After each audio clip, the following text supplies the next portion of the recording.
Hello. Damn, I have long hair now. I haven't done one of these in a really long time. This is me reacting to another person's Nuzlocke on PokemonChallenges. I have thousands of hours of Nuzlocke experience, and I am here to take the creative fun out of any Nuzlocke project that anyone on YouTube does and analyze it from a gameplay perspective so that you can learn and get better at your Nuzlocks. This is Young Tales. We've reviewed one of his Nuzlocks before. I very much enjoyed it. I'm looking forward to great animation, great storytelling, and to ruin it all with my gameplay analysis. After attempting my first Nuzlocke-ish thing and winning like a total boss, I decided it was time to take a vacation. And what better place than the Alolan Islands? I've never been, and it sounds like a great time. So I packed my things, kissed my Galarian Pokemon goodbye, and took the next Wailord out. Goodbye, stress and death, and Alola to rest and relaxation. So he's obviously using the narrative device of foreshadowing here, which we all know and love. I will say that it's more effective on a seasoned Nuzlocker like me, because in my opinion, I think especially the early game of the Gen 7 games can be pretty difficult to deal with, the first couple of totems and everything. Very excited to see how he does in this, what kind of rule set he's running with, and how it compares to his last run. Very excited. No.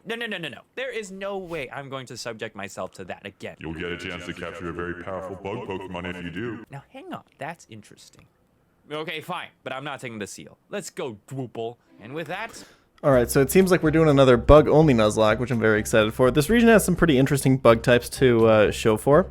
Obviously, the additional restriction of doing bug types only is pretty cool here. The Alolan starters are all not very powerful, and there is not one standout one, specifically because of how the types of the first couple of totems are structured. There is always going to be one totem that destroys your starter, and there is going to be one totem where your starter does pretty well. I will say Rowlet, probably, especially for the early game, which is the important part of the Alola run in my opinion, one of the weaker Pokemon, probably the weakest choice. Araquanid is a huge roadblock in these runs. Rowlet doesn't really help with it at all. At least with Popplio, you have some help with the Zazzle. So I think just in terms of power level, Rowlet probably the worst one. I actually can't think of a lot of points in the run where it particularly helps.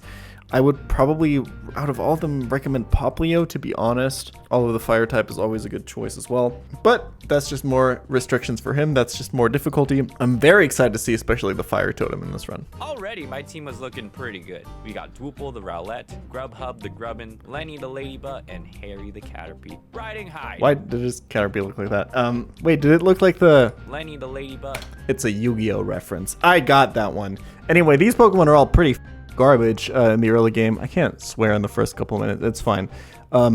Sponsor transition time. And of course, today's sponsor is NordVPN. If you like animation like this, there's probably a ton of animated series out there to watch, but not every streaming service has them available in every country. NordVPN comes to the rescue though. They have servers in over 52 different countries that you can switch between seamlessly to see what your favorite streaming service has to offer in different countries. 1 second. Jesus Christ. Oh my god, that's so much garlic. But NordVPN is not only a tool for you to gain access to more things, it also protects you. When you use public Wi-Fi networks at airports or cafes, system administrators of those networks can usually see what kind of domains you're visiting. A VPN can prevent this. But NordVPN takes protection a step further by becoming a cyber security tool that protects you from malware. You get an even faster connection with NordLynx as well. There's a 30-day money-back guarantee if you don't like it. They have 24/7 customer support if anything goes wrong. NordVPN.com/PokemonChallenges or code PokemonChallenges at checkout to get a huge discount. Check out the link in the description or down in the comments. Thank you so much for NordVPN for sponsoring the video as always, and I hope you guys enjoy. Sorry about that one, guys. I did not think of a creative way to do this one. I'm really phoning it in this month. I'm very sorry. What I was going to say is that these Pokemon are all pretty damn bad for the early game. Caterpie does evolve early. Butterfree is probably good exactly from like levels 10 to 15 before anything else starts evolving. So it is a decent tool for the very, very early game. Ladybug is complete trash. I guess it's decent support with screens, but that's about it. And honestly, screens are pretty overrated. This team is pretty damn bad. Let's see how he does. Apparently, my Galarian champion credits didn't transfer because before I could even start my journey... Okay, that is me.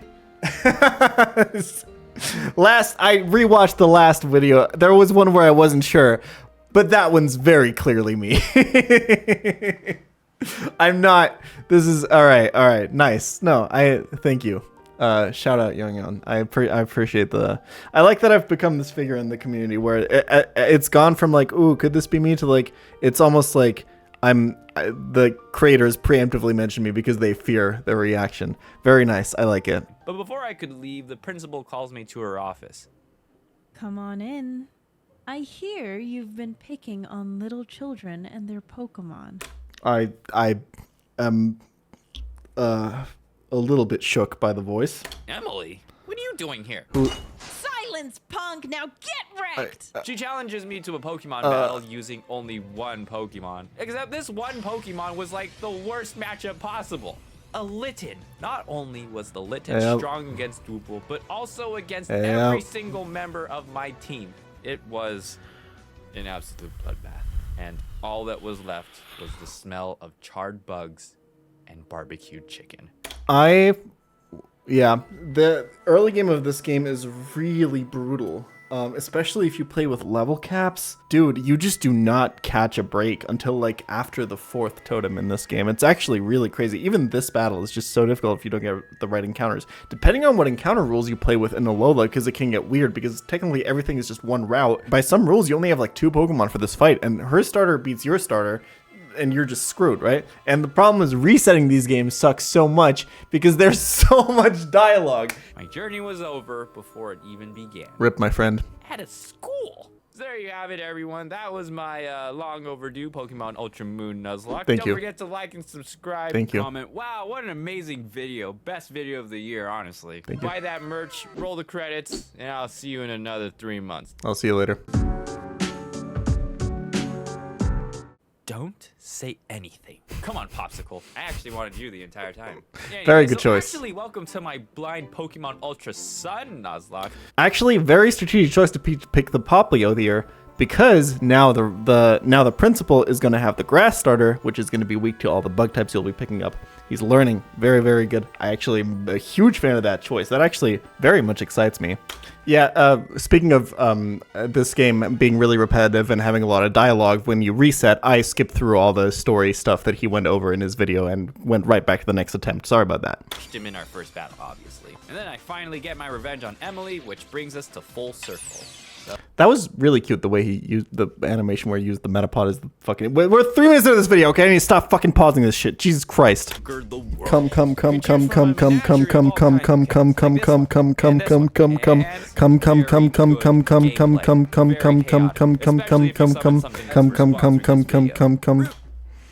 Sorry about that. Wumples the Cutie Fly joins my team, and we proceed to the Verdant Cavern. Cutie Fly, I actually very recently looked up Cutie Fly's learn set, and I realized I used to think this was a really ridiculous Nuzlocke encounter because it got the best move in the game, aka Quiver Dance. But then I realized it gets it like way too late for it to ever be relevant, so I'm actually, if I've ever said before that Cutie Fly is a good encounter, I will retroactively change that and now say that it's a garbage, shit tier, dog water, cuck encounter. Take that, Cutie Fly. And first trial on our list was Totem Gumshoes. DoorDash smacked him with a bunch of mud slaps, so he couldn't hit us at all. Precious knocked him out with sleep powder, and then Dubby punched him in his sleep. I feel like he switched a little bit too much in this battle. So I'm sorry, the whole point of this channel is to go really in depth on the battle analysis, so I'm gonna fucking do that, and you're gonna like it. Why, if you have Butterfree out against the Gumshoes and you put it to sleep, there is literally no point into switching to Ledyba at that point, because your Ledyba is going to be less bulky and have less damage output than your Butterfree, guaranteed, so you're just wasting a sleep turn by switching. And when we do catch up to it, I'm challenged to a battle by this futuristic robot guy named Dulce, who's a member of the Ultra Recon Squad. Well, his Furfowl looks like it could use a real super effective... Yeah, you're gonna lose. Okay, you're gonna lose this fight. Furfrou is really powerful. This thing has like stab headbutt. It's got the fur coat ability. It's gonna be taking no damage. This Ladybug is dead. I think you're probably dead to headbutt crit. Let's see. Let's do it, Dubby. Yep. Dubby. And thus the first blood of the Nuzlocke. Called it. And what do we learn from that? Let's try to take a lesson away from every death that we see. That's how we do it here on the channel. The lesson is Ledyba fucking sucks. That's right. And look at that. It's already time for my second trial at Brooklet Hill. This fight is so hard. This is like one of the hardest fights in all of vanilla Nuzlocking. Seriously, this Araquanid is a beast. It's a fucking monster. There's not a lot of encounters that actually deal with this very well. This was actually a pretty tough fight Yep. because the Araquanid had a weather boosted bubble beam and aurora beam. Like, how did that even happen? Also, I forgot to mention that in addition to the powerful giant monster you're fighting, you also have to take on its horde. Because Yeah. apparently on this island, 2v1 is considered fair. So that definitely sucked, but we managed. I had Popsicle distracted so that way I could heal up DoorDash again. I made the switch and I finished Araquanid off. Very nice use of items. I'm glad that the people that Nuzlocke with items actually fucking use them. I do think that people stop Nuzlocking with items as soon as they start using them to their fullest potential because they realize how broken they are. But doing the like switching to something else to heal something up in the back and stuff like that is very, very, very good like fundamental technique. Very cool to see, and good job on him for beating it. It's a hard fight. We do beat it, and I found a pincer I named Stud. Ooh, dude, Pincer is very fun to use. It has like a really weird moveset. I'm glad he's getting to use like some cool bug types here. I remember last time I used Pincer in a fucking Nuzlocke. It's really cool though. I like it. Because like at this point, with the bug types, you're kind of falling behind the power curve, right? Araquanid is a good boost, but like Butterfree has been outclassed by now by its opponents. Your starter is at least evolved. He's using the starter, which is not a bug type, but like it gets like a nice boost once it's 16, but as it like grows on, like before it evolves at the 3rd stage, it's still like kind of getting outclassed by the Pokemon around it. So the power level of your Pokemon is just kind of being kept down right now until they all get their like 3rd evolutions. So getting the Pincer here at this point is actually really, really nice for like the power curve of his team, which is something really important to think about in your Nuzlocks when you're team building is like, when are the power spikes of my Pokemon and do I need to like put them back in the PC until I get to a level cap where I can actually use them again, level them up again and stuff like that, fully evolve them. That's something to keep in mind for your Nuzlocks. It was time for the second grand trial with Kahuna Olivia. She uses rock type Pokemon, which, you know, are usually This fight is pretty strong fine. against bugs. It's really interesting that the trial fights are so much harder than the Kahuna fights in this game. And yeah, Pincer is great here. It's really beneficial. I think Araquanid probably also helps. This fight isn't too difficult, really. Unless the bugs attack first and no water and grass moves, which I did. That said, Hurtleap became way too strong by stacking up some ancient power boosts. Basically, it put my entire team in a bad spot. Yeah. I didn't think it was that fast yet, so I sent in Wumples to quickly finish it off, but I was wrong. He couldn't take animation's so another hit, good. and the Lilip will for sure it looks so sick. But I had to take this opportunity, so I am sorry, Wumples. But his sacrifice opened a path to victory. Nice. So if your team wasn't full of bug types, right, one of the important things to do with Pokemon that have ancient power, where you know they have ancient power, namely like usually fossil Pokemon, is to not give them any opportunities to use those moves. And what I mean by that is if you know that they have another move that they can use, to send in Pokemon where that move does more damage than Ancient Power would. So let's say it has, I don't know, Mega Drain, for example. Even though your Water type might be weak to it, it might still be a good idea to use it against it just to prevent it from using Ancient Power. You want to minimize the amount of Ancient Powers that it uses in the first place. That can be good. Ancient Power also only has 5 PP, so teaching something Protect to kind of stall it out is also usually a good idea. But yeah, it's obviously Ancient Power can boost. It sucks. It's scary. Usually getting +1 on Lilip shouldn't be that bad, but like yeah, obviously you have a full team that's weak to rock, so it's kind of hard at this point. And honestly, getting through the rock type Kahuna with a team that is purposely full of bug types, pretty good. I sometimes it's just you just gotta take a death to get through a harder fight, and that's okay. But we did later learn about a Pokemon called Necrozma, who is evil and wants to consume all light on this planet. But who cares about that, because it's on to the next island and my 4th trial. Based. Let me tell you, that one sucked. Even more than the last one. This spiky puffball kept protecting itself with bounces and... Yeah, this, if you're not prepared for this one, it can be really annoying, but I think there's a lot of counterplay to this fight. The way he animates these, the totems with these like runes on them and everything is like fantastic, by the way. Yeah, I've never particularly had problems with this thing. I think at this point in the run, you usually have like a pretty good powerful team, but like he's definitely falling behind in the power curve right now.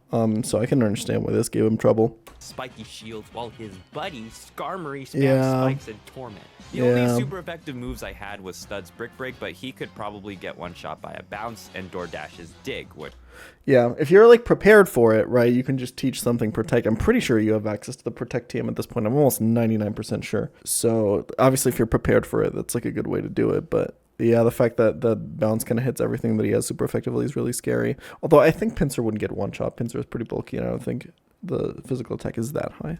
fortunately is just not that great to begin with. DoorDash would use Dig, but then the Togedemaru would use Bounce. Yeah. Dig misses. Skarmory would then use Torment, so I can't use Dig again. Yeah. And oh, look, there goes a chunk of DoorDash's health. Yeah. You guys suck. Mr. Munchie was the tankiest member I had, so he chipped away at the health bar as best as he could, and he was able to protect against some of the bounces. But Nice. unfortunately, he did end up getting critted. Precious came out on the spiky battlefield and sustained heavy damage, but in her last moments, He wouldn't take spikes damage. He's a flying type. she managed to put the Togedemaru to sleep, ultimately giving DoorDash the opportunity we needed and landed the final blow. Nice. We completed the ridiculous trial, but at a heavy cost. It seems like, considering he wasn't prepared for this fight, he did some really good adaptations. Bringing out like the sleep to get the dig off and everything. Yeah, it seems like the different layers of like stuff. The thing is, everything he mentioned does have counterplay, and it's not that scary on paper. But as like stuff adds on with like the torment and missing the timing on the bounce and everything, it gets really difficult. So I can understand that this fight didn't go his way. He was in a tough spot, but he adapted. I like the way he's playing. But his box is looking mighty fucking thin right now.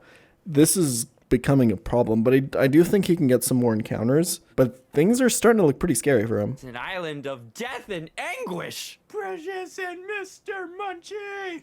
No. Hold on, I have to I rewind have that 1 lost for second. that But instead, it's an island of death and anguish. Precious and Mr. Munchie. No. Is this like an ironic reference? That was so cringe. I'm sorry. Young is a very talented artist, and I respect him very much. But that was some 15-year-old filming his first Nuzlocke video type shit. Okay, I'm very sorry. I have lost way too many good Pokemon, and I'm barely like halfway through my trials. My current reserve of usable Pokemon was, not so great. So I had to take some time to do a bit more research on the island and see what I might have missed, and hopefully I can bolster the team. I evolved a Pineapple Nice. named Gumball and revived Very a Claw strong. Fossil to get Spike the Anorith. That's really good to have. Anorith's kind of hard to use. This thing has kind of a dog water learn set, I think. Fortress is always nice, but that one's also not the easiest to use. It doesn't do a lot of damage, and it doesn't get a lot of tools to do a lot of damage, so you kind of have to use it like smartly defensively as like a pivot and put it into positions where you kind of grind out a victory against something even if you're not doing a lot of damage. Not the easiest Pokemon to use here, but definitely better than what his team was before, right? Professor Gakui is also there for some reason, and he just tells Guzma straight up that I'm better than him.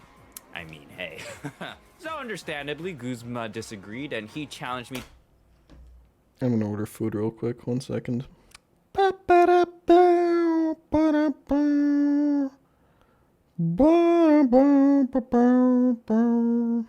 wah, wah, wow. Wah, wow. By the way, I'm recording my camera separately, and if it didn't record that, I'm gonna kill. Guzma's infamous Golisopod comes out first, but my Gumball is a super tank, so his Golisopod couldn't do anything to him. Yeah. Aw, your Sucker Punch failed. Oh, Fortress is so good. It's so His strong. Masquerain, though, was actually a lot stronger than I thought. Almost knocked Gumball out. But thank goodness for Popsicle. After that, I took a slight detour on Route 8 to pick up Tanjiro, the Wimpod, and on our way to our next trial, DoorDash finally evolves into a Vikavolt at a power plant. Finally. Much, much, much higher power level on his team now. The Golisopod that he can get is really good too. I will say this is a really interesting run because none of the Pokemon he has are easy to use. A lot of them are quite slow. A lot of them don't have the best moves. You have to like teach TMs and stuff like that and use more advanced techniques. What I'm trying to say is he can't just fucking spam A through the game, which makes this run a lot more interesting than most like beginner Nuzlocks that I usually review on this channel. Because like usually the thing is just like, oh, you should have used your most powerful Pokemon, just clicked A and clicked the highest damage move and won. This is very interesting. He's playing a pretty hard game, and he has a pretty big restriction on himself, so props to him. The captain named Acerola returns, and then she sends me over to an abandoned superstore for the next trial against Mimikyu. The trials in this game are so hard. This thing is also like, it's just like the difficulty curve in this game is so great. This is also a really tricky fight that you really, what makes all the trials, I think, interesting is I think they're all very beatable with preparation, but they're all really hard blind, but also reward you adapting to them when you play them blind. I think that's what makes this game so interesting. This was an interesting fight because I had no idea what was super effective against Mimikyu, but that's why we have Gumball, who tanked everything, chipped away at the Mimikyu, and DoorDash swooped in and delivered the final blow. Nice.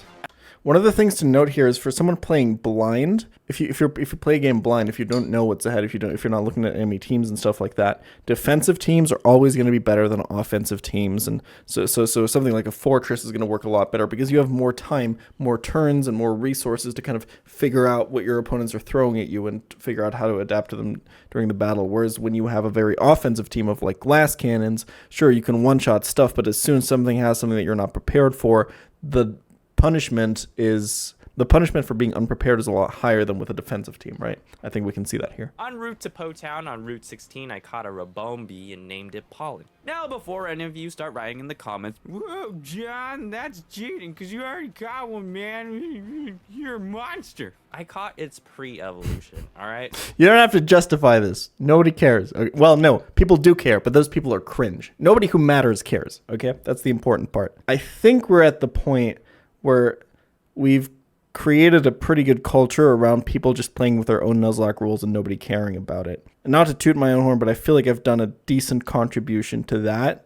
Obviously there's still like gatekeepy comments around Nuzlocks, but I think for the most part, YouTube comment sections have calmed down a lot with people about people using their own rules for their own Nuzlocks. I will repeat here again, whatever is the most fun rule set for you should be the rule set that you play with. Eventually reached Guzma once again, and just like our last encounter, Stud and DoorDash easily took out Guzma's He's Pokemon. just so good But at this making time his it was Pokemon look his badass. Felicipod versus my Some of these Tanjiro. stills are What a just fierce so rivalry. sick. That I'll win. She then goes on to say that she will back off if I were to beat This fight her is also in a not the Pokemon easiest. battle. So I do, but then she goes, psych, uses Nebby's powers, and It seems like the fight didn't give him any trouble, but I do think this is a pretty interesting fight that can be hard, so kind of wish we got some more details on it, but it's fine. It seems like he just swept through. we arrive at Seafolk Village and are greeted by Captain Mina, who then points us to talk to a girl named Hapu. I'm sorry, there's just a lot of fucking Zoomer references in this that I am either too old or too out of touch with certain subcultures to understand. I'm assuming that was like a K-pop person. There's also like Genshin Impact stuff in this that I also do not understand. I'm very sorry. Her grandmother showed up later and showed us how to move giant boulders. I left for a moment to go get something, and then we headed over to the ruins. While there, we witnessed Hapu receiving a blessing from Hold the on. and then we headed up later and showed us how to move giant boulders. I left for Chekhov's Soul Rock? What is this? Is it like Volcarona? It sure is something. Oh, well, we'll find out later. Nice foreshadowing. I like it. I genuinely cannot figure out what he's referring to. Or is this just the flute? I really don't know. Lily and I pressed on, and the only thing now standing in my way was a giant Commo and a Noivern, because my next trial just happened to be on the way. Looking at the situation and common trends of this Cursed Island challenge, even though Pollen was strong against both, I had a pretty good feeling that Commo or the Noivern had something that could one-shot Pollen, so I resorted to the best strategy I knew how. By having Gumball use Toxic and stall until Let's Commo fucking died. That's the go. most dignified strategy I've done. Hell Hey, yeah. this easily got the Commo out of the way and allowed Spike That's how we to finish off fucking the do Noivern. it, baby. And Cheese the bestowing fuck out upon of us every the game. Dragon Z It's a crystal. puzzle game. Find the puzzle solutions. Once again, I am put in that classic situation where I don't know what's effective against this thing. But regardless, faithful and reliable Tanjiro was able to land some good hits. Good thing I taught Tanjiro Bulldoze because that was perfect and it took Necrozma out. Defeated, Necrozma retreats through a wormhole, leaving the island enshrouded in darkness. Okay, but not exactly like the darkest day, it's more like the second darkest day. You have to. Have you ever noticed, I'm just now thinking of this, have you ever noticed how in newer Pokemon games, the last couple generations, the moves will always say if they're super effective or not very effective or neutral? I think it's actually, now that I think about it, a really good decision, because I noticed this because I've seen a lot of people who don't have a lot of Pokemon experience play Pokemon, and the number one thing that new players always struggle with is the type chart. And it makes sense, right? That is like the least it's like very, very important. It's a huge part of the combat system, and it's like very unintuitive and complicated and weird, right? And the only you have to look at like just show the type chart on the screen right now. This is like not a thing that you can just like understand, right? This is something that you have to learn. It's like you have to do homework. But to someone getting into the series, this is actually like really, really, really hard to grasp. So putting stuff like that to help people understand that more in the game is actually really good. I think people make fun of Game Freak for making the games too accessible, but I think this is a really, really important part of getting people into the series, is helping them understand the type chart more. What I see so much when I see people who don't have a lot of experience with Pokemon play Pokemon is like a new Pokemon will come on their screen and they've never seen the Pokemon before, and they're like, what type is this Pokemon? Why wouldn't it maybe be good for new players if you always saw what type of Pokemon was when it was out in front of you? Like if that was just a part of the UI, I think that might be like a good change to the games. I wonder why they haven't done that. Because if you haven't caught a Pokemon and you see it for the first time, there's actually no way for you to know what type the Pokemon is, right? We as Pokemon nerds, we just know, but like, I think this is really interesting. It is there that I am met with the biggest challenge yet. More stairs. I managed to climb to the top of the tower. This is obviously the most massively iconic fight of the out shape and game. Out of breath, but still I would ready argue. to defeat Necrozma once and for all. But when I reached him, oh, he wasn't done. Necrozma used the rest of its power to transform into its final form. For those of you that weren't around for when these games released, which I guess is now a long time ago. Damn, I was already streaming back then. When these games released, the Nuzlocke community was a lot smaller back then, a lot different, and a lot less hardcore. There was a lot of talk about Necrozma claws because this fight was perceived to be so hard that people were popularizing a rule where they said that this fight doesn't count for your Nuzlocke, which I thought at the time was really cringe and bullshit, because back then I was a little bit more edgy and cringy and more set in my hardcore ways. And I vehemently fought against, and I was like, no, this is actually interesting. You have to like figure out how to beat this fight. And I still agree with that. I think this is a really interesting fight. It's really hard to beat, but also very easy to cheese. And I think it's very interesting to actually come up with ways to beat this. I've played this game a lot of times, and I think a lot of the times when Nuzlocking, I had to come up with different ways to cheese the fight. There's illusion stuff. You can do like facade stuff. You can do like endeavor stuff. There's very interesting strats to beat this game, but just being faced with one really, really, really strong Pokemon and having to beat it is a really interesting puzzle for a Nuzlocke, I think. So I think it's a shame that people kind of just skipped over it because they didn't want to think about how to beat this. But obviously, if you're playing the game blind and you encounter this for the first time, this can wipe a lot of teams. I'm very interested to see how he goes into this engagement. Okay, well, you may be bigger, more shiny, but Tanjiro beat you once, he'll beat you again. Wait, level 60? Impossible. Is he gonna get wiped here? I think there's a really good chance he gets wiped here. My entire team was obliterated. Yep. And just like that, my entire journey was over. But you know what? I feel like I deserve a pass on this one. Oh, wow, that's so... He is actually gonna bring up Necrozma claws. Which, hey, again, this is... back when these games came out, I might have had a bit of a different tone on this, but nowadays, if you think you want to keep your Nuzlocke going here, for fucking knock yourself out. Like, there was no way that I could have known that that thing was going to be this strong, let alone adequately prepared for it. I agree with that. This is real life, I think man. when you play I don't blind, have this thing's advice that really lets me unfair. See into the future. I'm just saying, this whole thing was kind of rigged. So here's what happened. In fairness, I was given a second chance. Okay. However, I would need to make a sacrifice of one of my own Pokemon. Okay. And unfortunately, I had to pick Pollen. But who knows? Maybe it was better this way. So thank you, Pollen. Why'd you have to everything pick that you Pollen? did for What was this team. why And with did you? that sacrifice, Okay. my team was revived, and this time we defeated Ultra Necrozma. I feel like you kind of glossed over the mechanics there. By toxic stalling again. Nice. I know. I'm not proud of it either. Jeez. Get another chance at life only to use a super cheesy strategy to beat That's how you beat Necrozma in these fights. Sometimes figuring out the cheesy strategies is interesting. In the world, but it was the only one I could think of. And finally, yes, finally, it is time for the grand trial on Executor Island. Where This is, I think, the only one that like doesn't stand out with difficulty. Tanjiro was just stronger. I think this one is like extremely beatable. But before challenging the Elite Four, well, I guess all the Kahunas, like the Dark type Kahuna, also really doesn't stand out. It's more the trials than the Kahunas. Heck yes. I don't think this is the right place. Is that Kha'Zix? Nope. Ooh, those are Yu-Gi-Oh cards. Tempting, but no. Okay, well this place is just weird. So no. This is cute. Nope. Wait, okay. Nope. Weird. Hold on, I can get all these references. No. I have no fucking idea. No. It looks really familiar. Hold on. This place. It looks so familiar. Is that a guy from Kirby? Oh, I totally missed that there's a huge Kirby on the fucking screen right now. Okay, this is definitely some anime shit that I don't know about. Get me out of here. Oh my gosh, what just happened to me? Oh, what a nightmare that was. I think we're here. I don't want to Simpsons did it or anything, but like the animated character going through different dimensions and going into one where they're like real life as a it's more of a trope, isn't it?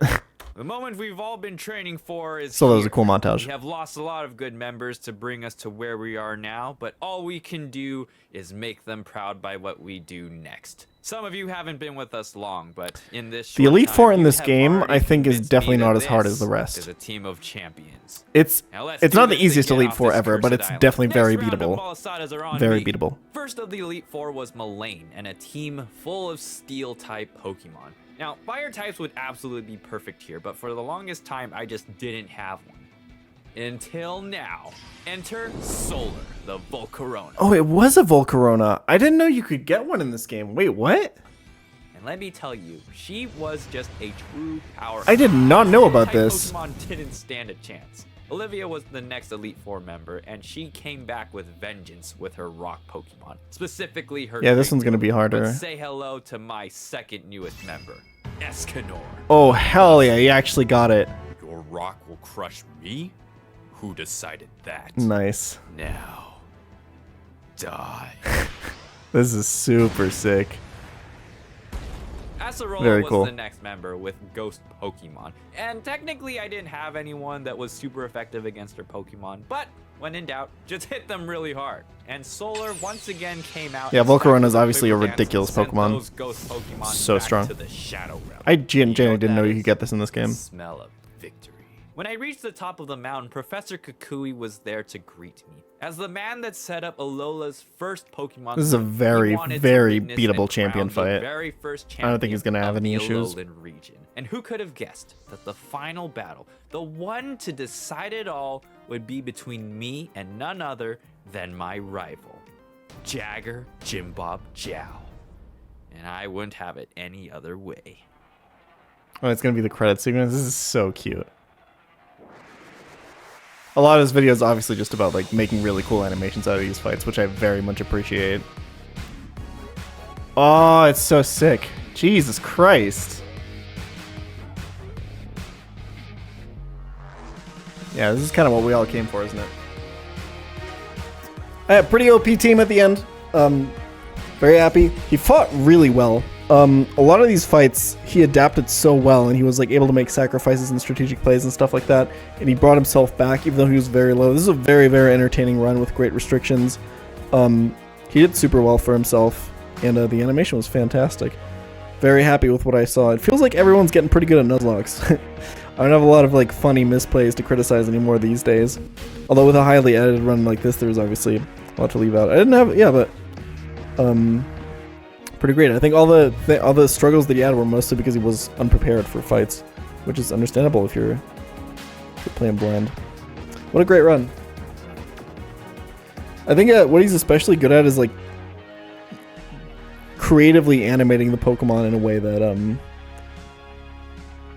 finding creative ways to show the Pokemon battling. Is he gonna lose here to the Incineroar?